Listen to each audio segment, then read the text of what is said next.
নমস্কার সম্মানীয় দর্শক মণ্ডলী, সম্মানীয় শিক্ষক সাথী। 2026 বিধানসভা ভোটের আগে বাজেট পেশ করতে চলেছে নবান্ন। তার জন্য প্রস্তুতি জোরদার তুঙ্গে। এই বাজেট কি পারবে কম্পেনসেশন টিচারদের ব্যাপারে কিছু ভাবতে? কম্পেনসেশন টিচার বলতে সেই সমস্ত শিক্ষক যারা স্থায়ী নয়, যাদের চাকরি 2 বছর পর অটোমেটিক কনফার্ম হয়নি, অর্থাৎ অস্থায়ী বা কন্ট্রাকচুয়াল ভিত্তিতে নিয়োগ পান, এবং যাদের বেতন সুযোগ সুবিধা স্থায়ী শিক্ষকদের থেকে অনেক কম।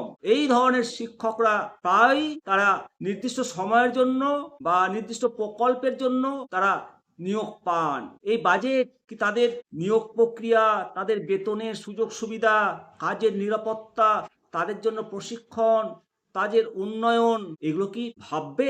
নির্দিষ্ট সময়ের জন্য নির্দিষ্ট প্রকল্পের যে সমস্ত শিক্ষকদের নিয়োগ করা হয়েছিল, এসএসকে, এমএসকে, পার্শ্ব শিক্ষক, এদের জন্য কি ভাববে? ভোকেশনাল কম্পিউটার শিক্ষক, একাধিক শিক্ষক রয়েছে। যদি অন্য রাজ্য সরকার এই সমস্ত শিক্ষকদের জন্য ভাবে, তাদের বেতন বৃদ্ধির জন্য ব্যবস্থা গ্রহণ করে, তাহলে পশ্চিমবঙ্গ সরকার পাবে না কেন? হরিয়ানা সরকার এই সমস্ত শিক্ষকদের জন্য 10% বেতন বৃদ্ধি করেছে এবং প্রত্যন্ত অঞ্চলে নিযুক্ত শিক্ষকদের জন্য মাসিক 10,000 টাকা বিশেষ ভাতা ঘোষণা করেছে। নিঃসন্দেহে হরিয়ানা সরকারের এই সিদ্ধান্ত তাদের বেতন কাঠামোকে আরো উন্নত করার লক্ষ্যেই পদক্ষেপ গ্রহণ করেছে।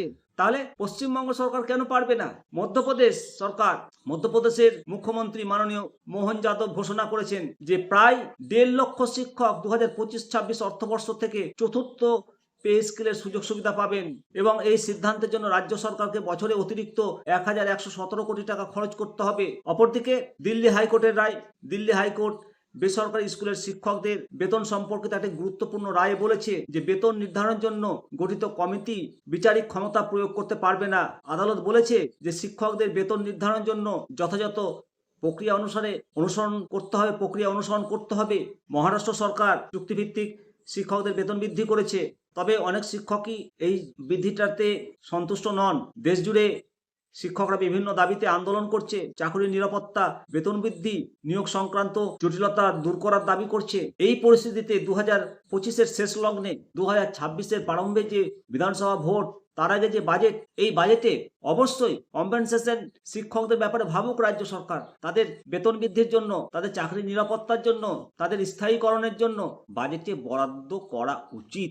অথচ আমরা হাজারো রকম উন্নয়নের নিদর্শন রাজ্যে দেখতে পাই, কিন্তু যারা শিক্ষা এবং প্রশাসনিক দায়িত্বে রয়েছে তাদের বেতন চিরকালই কম। বিশেষত শিক্ষকদের বেতন সমস্ত ডিপার্টমেন্ট থেকে কম, শিক্ষকদের সুযোগ সুবিধা সমস্ত ডিপার্টমেন্টের থেকে কম। তাই এবারে 2026-এর বাজেটে এসএসকে, এমএসকে, পার্শ্ব শিক্ষক, ভোকেশনাল শিক্ষক, শিক্ষাবন্ধু, প্রাথমিকের প্রধান শিক্ষকদের ইনক্রিমেন্ট সবার নিয়ে ভাবুক। এবারের বাজেট হোক পূর্ণাঙ্গ বাজেট। আশা করি সরকার এ ব্যাপারে নজর দেবে, তাহলে তো সবার মঙ্গল হবে। আশা করব শিক্ষা দপ্তর এই ব্যাপারে বলিষ্ঠ পদক্ষেপ গ্রহণ করবে এবং রাজ্য সরকার সমস্ত শিক্ষকদের আর্থিক সুযোগ সুবিধাগুলো সুষ্ঠুভাবে প্রদান করবেন। এই আশা ভরসা রাখি সরকারের কাছে। সরকারের কাছে আশা ভরসা রাখবো না তো আর কার কাছে রাখবো? অবশ্যই সমস্ত কম্পেনসেশন টিচাররা এবং প্রধান শিক্ষক, প্রাথমিকের সহ সমস্ত সরকারি কর্মচারীবৃন্দ আপনাদের মতামত জানাবেন যে এই যে 2026-এর ভোটের আগে বাজেট, এই বাজেটে আমরা কতটা আশাবাদী যে রাজ্য সরকার এই বাজেটে সবাইকে একটা আর্থিক সুরাহা দেবে, সরকারি কর্মচারীদের যে বকেয়া দিয়ে সেই বকেয়া দিয়ে প্রদান করবে, কতটা আশাবাদী? আপনাদের মতামত অবশ্যই কমেন্ট সেকশনে শেয়ার করবেন। ভালো থাকবেন। পরবর্তী আপডেট নিয়ে আবার হাজির হব আমি, শিবরাম সরকার, নিমতিদা দর্শন। জয় হিন্দ, জয় ভারত।